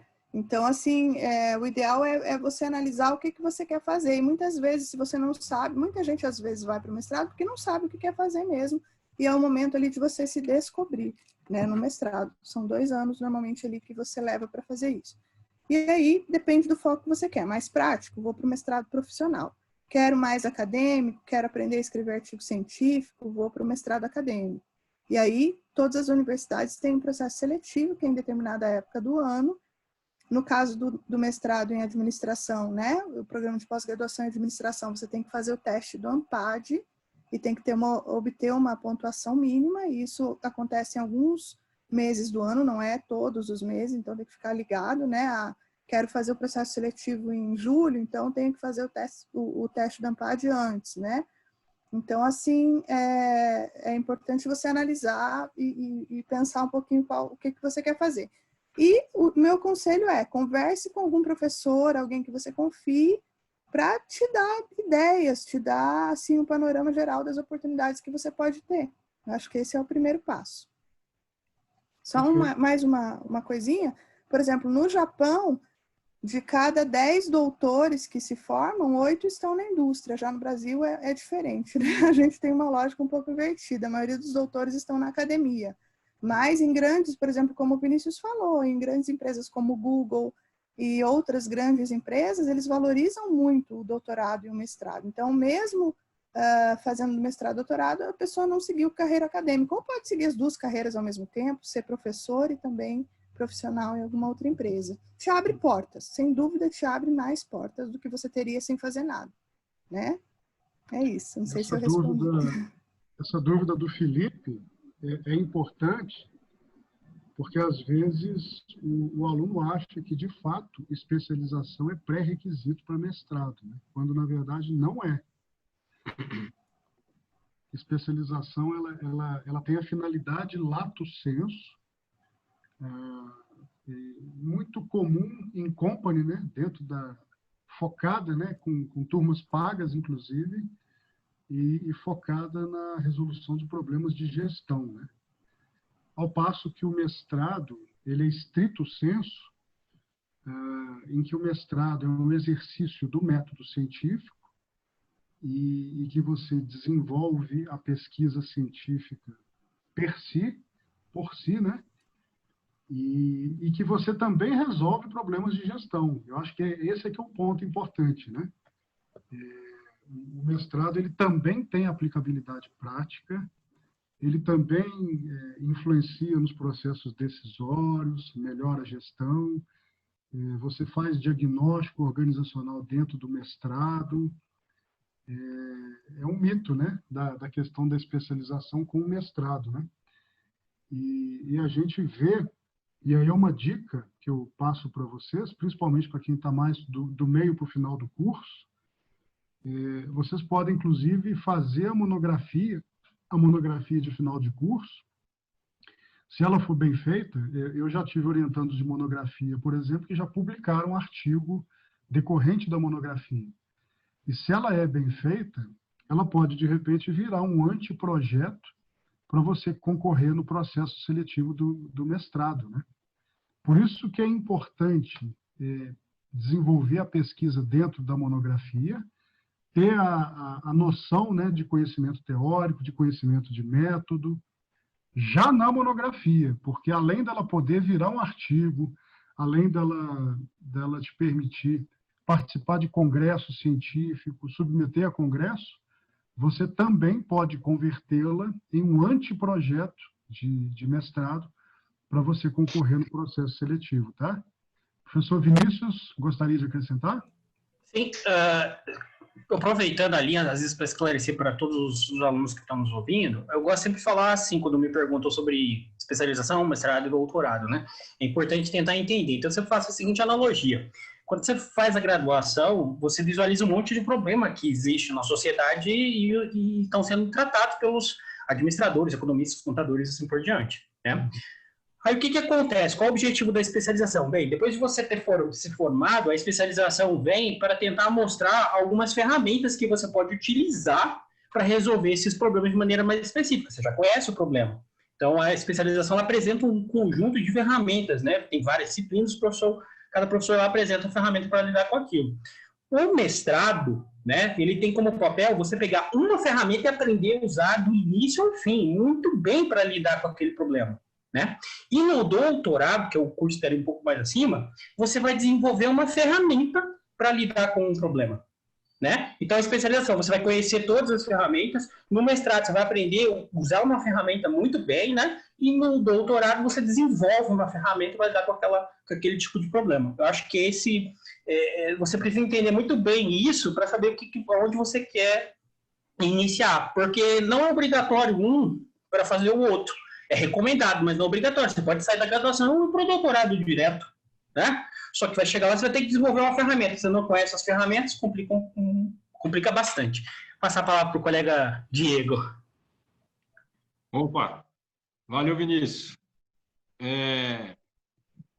Interessante, né? Eu gostei dessa analogia que você fez, Vinícius. Eu acho que explica bem. Eu acho que, em termos práticos, o mestrado exige mais do que a especialização do aluno, né? Então, assim, o mestrado vai te exigir muito. Aí, algumas dicas, assim, eu acho que é muito interessante você tentar fazer, a pessoa que fez a graduação numa universidade, tentar fazer o mestrado em outra, e ter contato com outros professores, né? Porque eles vão te trazer outras perspectivas, outra visão de mundo. Então, assim, eu acho que é uma boa, sabe? Você tentar fora, assim. Até porque também é uma experiência de vida, né? Você sair da casa dos pais, morar em outra cidade, se virar, né? E, enfim. Uma possibilidade também é você procurar fazer o mestrado em outros cursos, outros programas que tenham linhas de pesquisa correlatas àquilo que você desenvolveu na graduação. Então, por exemplo, se na graduação você fez uma monografia na área de marketing, por que não você tentar fazer um mestrado lá na comunicação, né? Então, assim, o novo, né? Buscar o novo. Acho que é muito importante. E a vantagem também do mestrado nas universidades públicas, o mestrado é gratuito, né? E muitas vezes você tem a possibilidade de ganhar bolsa para estudar. É claro que, enfim, a vida de estudante de mestrado com bolsa, bolsista, é franciscana, né? Assim, não tem muito luxo, não, mas, enfim, você vai receber um dinheiro para estudar, né? O que também é muito interessante. Importante também, ao encontro do que os professores colocaram, e aí reforçando a questão da participação em grupo de pesquisa, você não precisa participar só de um grupo de pesquisa, não. Quanto mais grupos de pesquisa você conseguir ingressar e participar ativamente, mais visões de mundo você vai ter e mais você vai construir o conhecimento, conhecer conhecimento, conhecer técnicas, conhecer métodos que te permitam decidir, inclusive um tema de monografia, né? Então, não isso é uma dúvida que já surgiu em semanas anteriores, né? Em semanas universitárias anteriores. Você pode participar só de um grupo de pesquisa? Não. Pode participar, se der conta, logicamente, se criar o hábito, né? Como disse o professor Vinícius, pode participar de 2, de 3, de 4, não tem problema nenhum, não, tá? O Gustavo se inscreveu para falar, pode falar, Gustavo. Então, boa tarde, professores, boa tarde, pessoal. Eu vou falar agora como aluno mesmo. É só porque eu acho importante frisar, além desses destaques que foram dados pelos professores, que o PIBIC ele também tem edital próprio. Claro, o pessoal da graduação está chegando agora. E aí eu queria ressaltar 2 pontos, uma dúvida e um outro ponto de destaque. É possível também para aqueles alunos que precisarem, tem bolsa para o PIBIC, de você pode ser financiado ou pela FAP, que é uma instituição de pesquisa, pela própria UNB ou pela CAPES, eu não sei se é CAPES ou se é CAEPES, se é CAPES, me corrijam, por favor. CAPES. E aí você ainda conseguir uma bolsa para poder executar o seu projeto. Então, fora isso tudo, você ainda consegue, no âmbito do departamento de administração, conseguir crédito por participar de grupo de pesquisa. Então, aparentemente você ganha, não aparentemente, certamente você ganha, a título de conhecimento, a título de crédito, e também conseguir um dinheirinho. E um outro ponto que eu gostaria de salientar e perguntar existe algum pré-requisito para poder cursar as matérias, tipo metodologia científica, que é uma matéria que a gente só faz no 3º semestre, ou isso varia de professor para professor? Obrigadão. Se a disciplina tiver pré-requisito, né, tem que checar na cadeia do curso lá. Eu confesso que eu não sei. Se a EPA tem, por exemplo, como eu falei para você, em 2013, se eu não me engano, 2014, que a gente aprovou a criação dessa disciplina de EPA, que é Estudos e Pesquisa em Administração, e a maioria dos professores tem ofertado essa disciplina de EPA para formalizar as atividades do grupo de pesquisa. E essa disciplina de EPA tem como pré-requisito metodologia de pesquisa. Então, aí que vocês fazem normalmente no 3º semestre, se eu não me engano, né? E só um outro detalhe daquilo que o Gustavo comentou, a questão da bolsa, né? Normalmente ela é paga pelo CNPq, quando é PIBIC. E se o professor tem algum projeto de pesquisa e que ele teve captação de recursos da FAP ou da FAPEG, enfim, de qualquer fundação de pesquisa, ou até mesmo de outra, até do CNPq também, ele tem bolsas adicionais. E aí, quando acontece isso, normalmente o professor divulga, olha, tem processo seletivo para selecionar o aluno para uma bolsa de PIBIC. E deixando claro aqui o valor da bolsa de PIBIC, né? Que não é, assim, um valor, enfim, é R$400 por mês, né? Por um ano, então é um valor, assim, simbólico, né? Eu acho, assim, para valer a pena vocês se dedicarem. Antigamente não podia conciliar estágio com bolsa de PIBIC, hoje em dia foi flexibilizada essa exigência. E a gente tem o edital de PIBIC para ensino médio, então nós professores da UNB podemos orientar um PIBIC de ensino médio, tem um edital específico para isso, tem um edital específico de PIBIC para ações afirmativas, que são aqueles alunos que entraram na UNB por cotas. Então, se você entrou por cotas, você pode concorrer diretamente nesse edital. E aí tem o edital PIBIC, que é para geral, né, para todos os alunos. E além disso, tem o PIBIT, que é a iniciação de desenvolvimento tecnológico, né? Então, a gente tem 4 editais de iniciação científica e tecnológica. As 4 têm possibilidade de receber bolsa, sendo que a bolsa é esse valor, né, um ano, R$400. Mas aí só tem vocês têm acompanhado, né? A gente tem tido cortes de bolsas. Então, infelizmente, a gente não tem a quantidade que nós tínhamos antigamente, não temos a disponibilidade de bolsas para todos os alunos, né? Por exemplo, esse semestre eu submeti 6 projetos, 2 para PIBIT e 4 para PIBIC. E uma aluna de PIBIC conseguiu bolsa e uma aluna de PIBIT. Então, assim, tem também o limite por professor, tá? E assim, quando eles vão analisar quem vai conseguir bolsa, tem uma lista de alunos, né, tem concorrência, a gente pode dizer assim, eles vão analisar o currículo do professor, vão analisar o currículo do aluno. Então, se você já teve alguma experiência com PIBIT, PIBIC ou extensão, enfim, isso conta pontos para você. Analise o teu IRA também. Inclusive, tem um nível de corte, ali um IRA, né, um nível de corte do IRA, se você tem abaixo de 3,5. Se eu não me engano, você não pode nem concorrer ao PIBIC. Né? Então, assim, e aí eles analisam também, é lógico, o plano de trabalho, projeto de pesquisa. Então, aí, dependendo da pontuação que vocês conseguem, vocês recebem a bolsa ou não. Havendo disponibilidade de bolsa, aqueles que tiverem essa pontuação melhor é que vão conseguir. Tá? Então, assim, só para especificar. E aí, se vocês querem fazer PIBIC, não deixem para falar em cima da hora com o professor, né? Normalmente, quando é que sai o edital do PIBIC na UNB? Normalmente lá por março de cada ano, e aí isso claro que varia de ano para ano, mas normalmente em março a UNB divulga esses editais, e os professores têm aproximadamente um mês e meio para submeter as propostas. Então, se vocês têm interesse, vocês têm que falar antes de março, porque aí o professor, se ele já tem um projeto, vocês vão combinar o que vocês efetivamente vão submeter no plano de trabalho de vocês. Vocês têm que fazer uma proposta, um plano de trabalho de até 4 páginas, baseado no projeto do professor, né?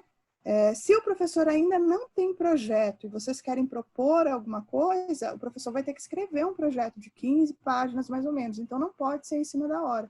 O ideal é que vocês comecem já a falar com o professor no ano anterior, ou, né, no início do ano, para que isso se viabilize. Aí o professor submete o projeto com os planos de trabalho.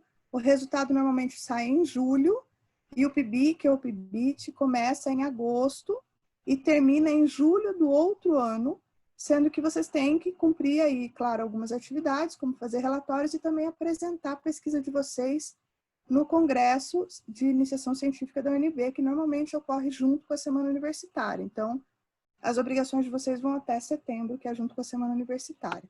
E aí vocês recebem uma declaração. No ADM, a gente tem a possibilidade de receber até 2 créditos se vocês fazem o PIBIC. E aí, como o PIBIC gera um artigo, vocês ainda têm os créditos do artigo, porque é um congresso. Se vocês receberem menção honrosa ou forem escolhidos como melhor, porque ainda tem essa possibilidade, ganha mais crédito ainda. Então, tem várias possibilidades de ganhar. Ganha crédito, ganha experiência, ganha habilidades, desenvolve competências, né? Então, eu acho que é só vantagem. E ainda pode obter a bolsa, né? É importante isso que a professora colocou, porque é o aluno que manifesta interesse e procura o professor. Quando o professor não recebe demanda de aluno, a gente abre uma chamada pública, abre um edital para chamar interessados, né? Uma vez que quando a gente submete o projeto para o PIBIC ou para o PIBIT, a gente já coloca o nome dos alunos nos planos de trabalho, tá?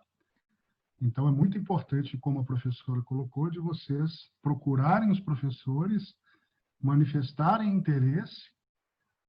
Eu já tive uma situação específica que um aluno de gestão de políticas públicas me procurou com um tema tão interessante que eu comprei a ideia dele.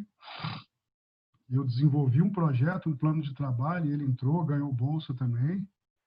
E eu achei muito interessante, foi sobre desempenho de deputados federais.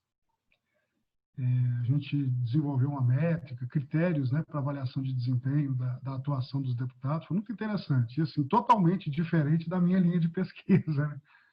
Mas eu achei interessante falar, vou comprar a ideia. Foi lá e ele, a partir do interesse dele, ele estava muito interessado.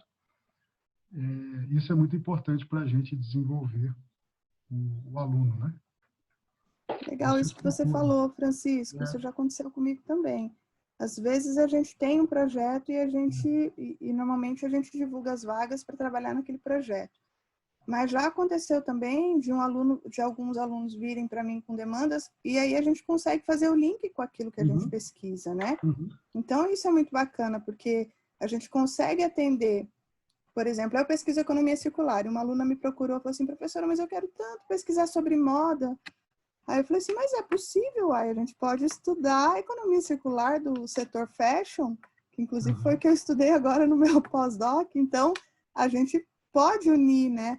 Aí veio uma outra, mas eu quero estudar economia compartilhada. Eu falei, sim, mas a economia compartilhada faz parte da economia circular e a gente pode estudar isso também. Então, assim, dá para ligar. Às vezes é uma coisa que o professor não está estudando naquele momento, e se vocês souberem vender bem a ideia, né? Principalmente quando são assuntos emergentes, assuntos novos, né? Por exemplo, o professor Francisco também voltou do pós-doc agora de Portugal e fez um link da pesquisa dele com o enfrentamento do Covid, né? Que é uma coisa super atual. Então, assim, de repente tem a possibilidade de fazer uma pesquisa da graduação também, né? Como que as empresas podem ser resilientes, como que é a gestão de pessoas, enfim, né? Tudo isso em relação ao assunto novo. Sobre isso, né, Patrícia? É amanhã, né? Convidamos vocês a assistir, inclusive. O professor Francisco e o professor Herbert vão apresentar. Resultados alarmantes. Bom, a gente já está chegando no horário da nossa atividade. Pelo que eu vi aqui, não tem mais nenhuma inscrição. Os professores gostariam de fazer algum fechamento, colocar mais alguma coisa do que a gente não discutiu? Professor Diego, professor Vinícius, professora Patrícia. Bom, Francisco, quero só agradecer novamente a oportunidade e constatar que nesse formato virtual aqui, a nossa audiência melhorou muito em relação ao ano passado. Triplicou, podemos dizer. Triplicou, exatamente. Então, eu estou muito satisfeito, tá? Vocês perceberam na fala do Vinícius, do Francisco, na minha e da Patrícia, a gente não teve essa oportunidade quando estávamos no lugar de vocês fazendo nossa graduação. Então, é interessante isso aí, tá? Sintam-se, não vou dizer privilegiados, né? Mas eu acho que é uma bela oportunidade que vocês tiveram hoje aqui. Perfeito, professor. Queria comentar rapidinho também, agradecer ao professor Francisco pelo convite, por ofertar essa atividade tão importante na semana acadêmica. Agradecer a todos que estão participando, à comissão organizadora, e também dizer que a gente fica à disposição de vocês. Não tenham medo de falar com os professores, tá, pessoal? Aí eu coloquei ali no link, no chat, se vocês entrarem no site adm.nb.br, vocês vão ver lá que tem docentes. Se vocês clicarem no nome do docente, tem lá a linha de pesquisa que ele atua, tem como vocês acessarem o currículo Lattes e tem como vocês pegarem o e-mail do professor. Tem interesse por aquilo que o professor pesquisa, entre em contato com o professor, entenderam? A pessoa queria conversar, né, por e-mail mesmo, ou enfim, vocês marcam de uma outra forma, e conversa, procure, a gente não é bicho-papão não, a gente tá aqui para vocês, entenderam? Então, conversem com a gente, né? Procurem aqueles professores que de repente vocês se identificam mais. Talvez o professor que vocês mandarem o contato e querem ser orientados, talvez ele não tenha vaga para aquele semestre, mas ele pode indicar algum colega, ou ele pode guardar vaga para um próximo semestre, entenderam? Então, assim, conversem, não fiquem com a dúvida, né? Ficar com aquela dúvida é sempre pior. Então, estamos à disposição de vocês. Legal, professora. Professor Vinícius? Eu vou também registrar aqui meu agradecimento a todos os colegas e todos os alunos que nos ouviram até agora, os bravos e resistentes, né? Eu faço votos imensamente para que vocês aproveitem bastante essas dicas aí que todos os professores compartilharam, né? E até os outros alunos perguntaram, porque acho que pode fazer toda a diferença aí para, como eu disse lá no começo, criar uma skill e sair da multidão. Excelente, professor. Bom, então eu agradeço uma vez mais. Ô, Francisco. Oi. Eu lembrei de um professor meu de matemática que eu queria homenageá-lo agora, fazendo uma citação. Ele dizia o seguinte: não existe uma pergunta imbecil, mas sim um imbecil calado. Então... Tá bom, excelente. Eu gostaria de agradecer. Isso aí é importante, né? Porque como eu coloquei no chat aqui, toda pergunta é importante. Às vezes o aluno tem timidez, né? Tem vergonha, e às vezes a pergunta dele é valiosíssima, né? Mas está sendo bela homenagem ao seu professor de matemática. E o Adler levantando a mão. Acho que ele quer falar alguma coisa. Ele bateu palmas, né? Adler, você quer falar alguma coisa ou não? Não, era só palma mesmo, pessoal. Desculpa. Eu pensei que você estava levantando a mão. Nós estamos também recebendo alguns elogios aqui no chat, tá? Agradeço a todo mundo. Elisângela, a Vani Ferreira, Juan, Anderson, Ana, agradeço a vocês, tá? Gostaria, então, de agradecer a gentileza do professor doutor Vinícius, professor doutor Diego e professora doutora Patrícia. Agradecemos pela disponibilidade, né, por transmitir e compartilhar o conhecimento e a expertise que eles têm.